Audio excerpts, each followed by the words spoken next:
সরকার একটি পোর্টাল চালু করেছে। 100 দিনের কাজের প্রকল্পে শ্রমিকদের বকেয়া টাকা মেটাতে রাজ্য সরকারের টাস্ক ফোর্স গঠন। আজ 21শে ফেব্রুয়ারি আন্তর্জাতিক মাতৃভাষা দিবস। নানা অনুষ্ঠানে দিনটি পালিত হচ্ছে। আসছি বিস্তারিত খবরে। সন্দেশখালীর পলাতক তৃণমূল কংগ্রেস নেতা শেখ শাহজাহানকে আদালতে আত্মসমর্পণের নির্দেশ দেওয়া হতে পারে বলে কলকাতা হাইকোর্টের প্রধান বিচারপতি টি.এস. শিবজ্ঞানম জানিয়েছেন। শেখ শাহজাহান এখনো কেন অধরা তা নিয়ে প্রশ্ন তুলে পুলিশের ভূমিকারও সমালোচনা করেন তিনি। সন্দেশখালী কাণ্ডে স্বতঃপ্রণোদিত মামলা দায়ের করেছিলেন বিচারপতি অপূর্ব সিনহা রায়। প্রধান বিচারপতি টি.এস. শিবজ্ঞানম ও বিচারপতি হিরণময় ভট্টাচার্যের ডিভিশন বেঞ্চে গতকাল এই মামলা শুনানির সময় প্রধান বিচারপতির পর্যবেক্ষণ, এতদিনেও শেখ শাহজাহানকে ধরতে পারছে না পুলিশ, তিনি পালিয়ে বেড়াচ্ছেন, তাকে রক্ষা করা হচ্ছে কিনা তা নিয়েও সন্দেহ প্রকাশ করেছেন প্রধান বিচারপতি। তিনি বলেন, ওই ব্যক্তি পুরো সমস্যার জন্য দায়ী, অথচ তাকে জনগণ ভোট দিয়ে নির্বাচিত করেছেন। আগামী সোমবার মামলার পরবর্তী শুনানি। এই মামলায় আদালত বান্ধব হিসেবে নিযুক্ত আইনজীবী জয়ন্ত নারায়ণ চট্টোপাধ্যায় বলেছেন, সৎ নিরপেক্ষ রিপোর্ট দিয়ে আদালতকে সাহায্য করবেন তিনি। আমরা যে মামলাগুলি করি তাতে কিন্তু আমি বিশ্বাস করি যে সাধারণ মানুষের শেষ ভরসার জায়গা হলো আদালত।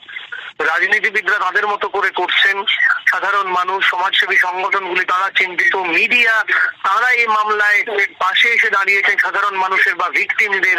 চিন্তা ভাবনা করছি মামলা নিয়ে যে সাধারণ মানুষের উপরে সত্যিকারের অত্যাচার হচ্ছে কিনা এবং মহিলাদের উপরে যে নির্যাতনের অভিযোগ উঠছে সেটা কতদূর সত্যি, সেটা সত্যতা কতটুকু, যে এখানে তপশিলি জাতি ও উপজাতিদের জমি জোর করে দখল করা হচ্ছে কিনা বা সেই জমি দখল করে ভেড়ি তৈরি করা হচ্ছে কিনা, অর্থাৎ অত্যন্ত গুরুত্বপূর্ণ দুটো বিষয় কিন্তু মহামান্য আদালত জানতে চেয়েছেন। এদিকে তিনবারের চেষ্টায় শেষ পর্যন্ত গতকাল সন্দেশখালী যেতে পারেন বিরোধী দলনেতা শুভেন্দু অধিকারী। কলকাতা হাইকোর্টের সিঙ্গল বেঞ্চ তাকে সন্দেশখালী যাওয়ার অনুমতি দিলেও রাজ্য সরকার তার বিরুদ্ধে ডিভিশন বেঞ্চের দ্বারস্থ হয়। প্রধান বিচারপতি টি.এস. শিবজ্ঞানম ও বিচারপতি হিরণময় ভট্টাচার্যের ডিভিশন বেঞ্চ জানায়, শুভেন্দু এবং আরেক বিজেপি বিধায়ক শঙ্কর ঘোষ সন্দেশখালীতে যেতে পারবেন। গণতান্ত্রিক মহিলা সমিতির নেত্রী সিপিআইএম পলিটব্যুরোর সদস্য বৃন্দা কারাত এবং কনিনিকা ঘোষও সন্দেশখালীতে গিয়ে গতকাল কথা বলেন স্থানীয় মহিলাদের সঙ্গে। বৃন্দা বলেন, তাদের আটকানোর জন্য পুলিশ প্রশাসন যে শক্তি প্রয়োগ করছে তা যদি শেখ শাহজাহানকে ধরার জন্য করা হতো তাহলে এতদিনে সে গ্রেপ্তার হতো। জাতীয় মহিলা কমিশনের চেয়ারপারসন রেখা শর্মা গতকাল রাজ্য পুলিশের ডিজি রাজীব কুমারের সঙ্গে সন্দেশখালীর ঘটনা নিয়ে বৈঠক করেন। শ্রীমতী শর্মা পরে জানান, এই ইস্যুতে রাজ্য পুলিশের বেশ কিছুটা গাফিলতি ছিল বলে স্বীকার করে নিয়েছেন ডিজি। মূল অভিযুক্ত শেখ শাহজাহানকে গ্রেপ্তারের দাবি জানানোর পাশাপাশি গ্রামের মহিলাদের কথা পুলিশ যে শোনেনি সে কথাও তাকে বলেছেন শ্রীমতী শর্মা। মুখ্যমন্ত্রীর সন্দেশখালী যাওয়া उचित বলেও তিনি মন্তব্য করেন। जहां हमने शाहजहां का नाम लिया उनको थोड़ा सा वो चुभा और उन्होंने कहा कि वो अरेस्ट कैसे करेंगे जब उसके अगेंस्ट कुछ है ही नहीं और ईडी को अरेस्ट करना चाहिए, हम क्यों अरेस्ट करें। अगर वो बिल्कुल ही ये कह रहे हैं कि उसके अरेस्ट अगेंस्ट कुछ नहीं है तो इन्वेस्टिगेशन क्या करेंगे। तो वहां पे मुझे लगता है कि वो उनके हाथ बंधे हुए हैं, वो कुछ नहीं कर सकते। এদিকে সন্দেশখালী নিয়ে উত্তপ্ত রাজনৈতিক পরিস্থিতির মধ্যেই পাগড়িধারী আইপিএস অফিসার জসপ্রীত সিং এর উদ্দেশ্যে বিজেপি নেতৃত্বের খালিস্তানি মন্তব্যে নতুন করে বিতর্কের সূত্রপাত হয়েছে।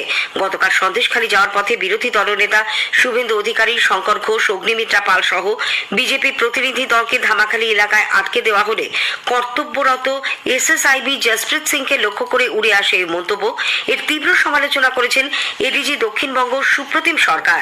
অভিযোগ অস্বীকার করে বিরোধী দলনেতা বলেছেন, কোন ধর্মকে আক্রমণ করে তিনি বা তার সঙ্গীরা কিছু বলেননি। মুখ্যমন্ত্রী মমতা ব্যানার্জিও খালিস্তানি মন্তব্যের কড়া সমালোচনা করেছেন।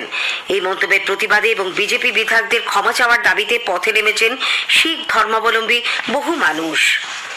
বিরোধী দলনেতা শুভেন্দু অধিকারী আগামী সোমবার জেলিয়াখালী পরিদর্শনে যাবেন। সাংবাদিকদের তিনি জানিয়েছেন 26 তারিখ সেখানে তিনি সভা করবেন। পাশাপাশি 3 তারিখ তৃণমূল কংগ্রেস সেখানে সভা করে জেলা শাসকের সঙ্গে কথা বলে 1 সপ্তাহ পরে শাসক দলের মুখোশ করার জন্য পাল্টা আরেকটি সভা করবেন তারা। সন্দেশখালী সহ সমগ্র সুন্দরবনে যেভাবে মহিলাদের নির্যাতন, সরকারি সম্পত্তি ও কৃষি জমি লুট হয়েছে তা মানুষকে জানাতেই এই সভা বলে শুভেন্দু জানান। শিক্ষায় নিয়োগ দুর্নীতিকাণ্ডে ইডির হাতে ধৃত মিডলম্যান প্রসন্ন রায়কে গতকাল ব্যাংশাল আদালতে তোলা হয়। তাকে 28 ফেব্রুয়ারি পর্যন্ত ইডি হেফাজতে পাঠানো হয়েছে। উল্লেখ্য, সোমবার ইডি সিজিও কমপ্লেক্সে প্রায় 10 ঘন্টা প্রসন্ন রায়কে জেরার পর গ্রেপ্তার করে। পশ্চিমবঙ্গ থেকে রাজ্যসভায় 5টি আসনে তৃণমূল কংগ্রেসের 4 এবং বিজেপির একজন প্রার্থী বিনা প্রতিদ্বন্দ্বিতায় নির্বাচিত হয়েছেন। রাজ্যসভা নির্বাচনে মনোনয়নপত্র প্রত্যাহারের শেষ দিনে তৃণমূল কংগ্রেসের নাদিমুল হক, সুস্মিতা দেব, মমতা বালা ঠাকুর ও সাগরিকা ঘোষ এবং বিজেপির শ্রমিক ভট্টাচার্যের হাতে বিধানসভার সচিবালয়ের পক্ষ থেকে শংসাপত্র তুলে দেওয়া হয়। জনসাধারণকে তাদের লোকসভা কেন্দ্রের বিশদ তথ্য এবং সেই এলাকায় চালু থাকা বিভিন্ন কেন্দ্রীয় সরকারি প্রকল্প ও উন্নয়ন সম্পর্কে অবহিত করতে আকাশবাণী কলকাতার সংবাদ বিভাগ শুরু করছে বিশেষ অনুষ্ঠান ভারত বিকাশ ডায়েরি। আজ থেকে প্রতিদিন রাত 8:50 গীতাঞ্জলি প্রচার তরঙ্গে শোনা যাবে 10 মিনিটের এই অনুষ্ঠান। আজ প্রথম দিনের প্রতিবেদনে থাকছে পুরুলিয়া লোকসভা কেন্দ্র। এই খবর আপনারা শুনছেন আকাশবাণী কলকাতা কেন্দ্র থেকে। রাজ্য সরকার যাদের আধার কার্ড বাতিল করা হয়েছে তাদের সব তথ্য দিয়ে অভিযোগ জানানোর জন্য একটি পোর্টাল চালু করেছে। রাজ্যের আধার সমস্যা নিরসনে এই পোর্টালে বাতিল হয়ে যাওয়া আধার নম্বর ও কেন্দ্রীয় সরকারের পাঠানো নোটিশ আপলোড করে তার বিস্তারিত তথ্য দিয়ে অভিযোগ জানানো যাবে বলে নবান্ন থেকে সরকারিভাবে জানানো হয়েছে। পাশাপাশি একটি হোয়াটসঅ্যাপ নম্বরও চালু করা হয়েছে। এই নম্বরটি হল 9088885544। উল্লেখ্য, যাদের আধার কার্ড বাতিল হয়েছে অভিযোগ জানাতে তাদের জন্য পোর্টাল চালু করা হবে বলে মুখ্যমন্ত্রী মমতা ব্যানার্জি সোমবারই জানিয়েছিলেন। অন্যদিকে মুখ্যমন্ত্রী আধার নিয়ে মানুষকে ভুল বুঝিয়ে ভোটের আগে রাজনৈতিক ফায়দা তুলতে চাইছেন বলে বিরোধী বিজেপি অভিযোগ করেছে। 100 দিনের কাজ প্রকল্পে বঞ্চিত শ্রমিকদের বকেয়া টাকা মেটানোর জন্য রাজ্য সরকার একটি টাস্ক ফোর্স গঠন করেছে। পঞ্চায়েত সচিব পি উলগানাথনের নেতৃত্বে 3 আইএএস অফিসার সহ মোট 8 জন সরকারি আধিকারিককে নিয়ে এই টাস্ক ফোর্স গঠন করা হয়েছে বলে নবান্ন সূত্রে জানা গেছে। টাকা মেটানোর কাজ সুষ্ঠুভাবে সম্পন্ন করতে তারা কাজ করবে। উল্লেখ্য, রাজ্য সরকার আগামী 1 মার্চ থেকে 100 দিনের কাজের প্রকল্পে রাজ্যের 24.5 লক্ষ শ্রমিকের বকেয়া টাকা মেটানোর কাজ শুরু করবে বলে মুখ্যমন্ত্রী আগেই জানিয়েছিলেন।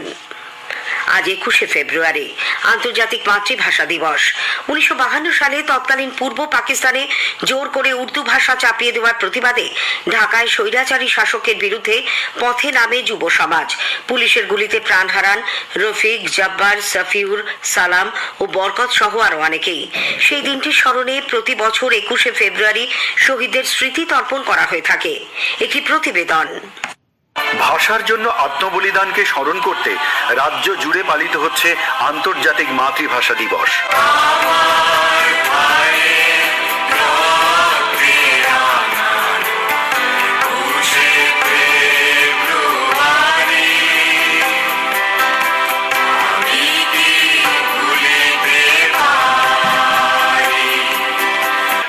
কলকাতা ও গ্রাম মফস্বলের বিভিন্ন সংগঠনের উদ্যোগে সকাল থেকেই শুরু হয়েছে প্রভাত ফেরি। কলকাতাস্থ বাংলাদেশ উপ হাই কমিশনের উদ্যোগে পার্ক সার্কাস 7 পয়েন্ট থেকে একটি পদযাত্রায় অংশ নেন বিশিষ্টজনেরা। অন্যান্য বছরের মতো ভাষা ও চেতনা সমিতির উদ্যোগে একাডেমি অফ ফাইন আর্টসের সামনে গতকাল বিকেল থেকে ভাষা শহীদদের স্মরণে সারা রাতের অনুষ্ঠানে ছিল গান, কবিতা, আলোচনা। বিকেলে রাজ্য সরকারের উদ্যোগে দেশপ্রিয় পার্কের অনুষ্ঠানে বাংলার বিশিষ্ট শিল্পীদের সঙ্গে উপস্থিত থাকবেন মুখ্যমন্ত্রী মমতা ব্যানার্জি। এছাড়াও বিড়লা প্ল্যানেটোরিয়ামের সামনে ভাষা উদ্যান, কলকাতা পুরসভা, নবান্ন, বিধানসভা ভবন ও ভারত সভায় দিনটি উদযাপনের আয়োজন করা হয়েছে।